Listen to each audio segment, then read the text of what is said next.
So I was reading an ESPN article talking about the bookies' favourites for Super Bowl 61.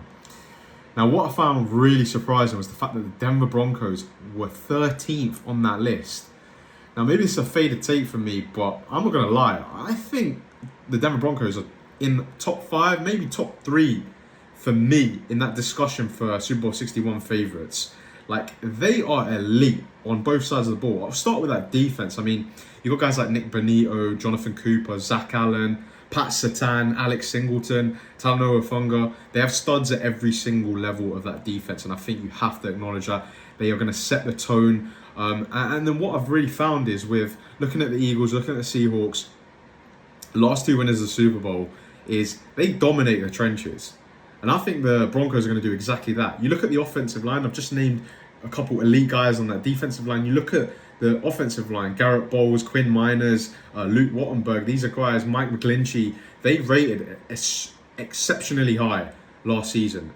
And that Sean Payton coached offense is going to be unreal in the run game and the pass game. And I'm really excited about RJ Harvey and bringing back in year 2 and bringing back J.K. Dobbins. That two-headed monster is going to be really, really effective, especially, as I said, in Peyton's offense, which is now actually going to be called by Davis Webb, but it's still going to be Peyton's offense to an extent.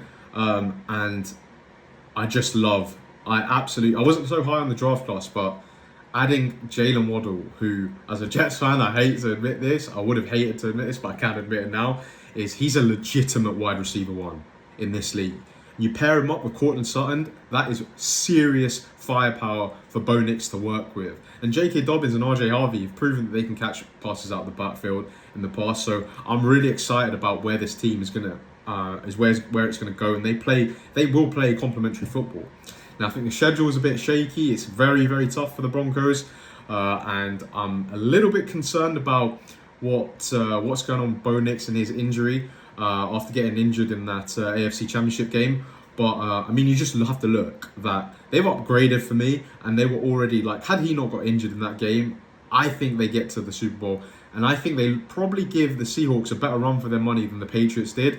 And I just think that the outlook on this year, it is looking really bright for Denver as long as Bo Nix comes back. And I think we'll have to see what Davis Webb looks like as a play caller. But for Peyton to give that up after first time in God knows how long, Davis Webb has to be highly rated by Sean Payton. So, yeah, I'm excited about this Denver Broncos team for next year.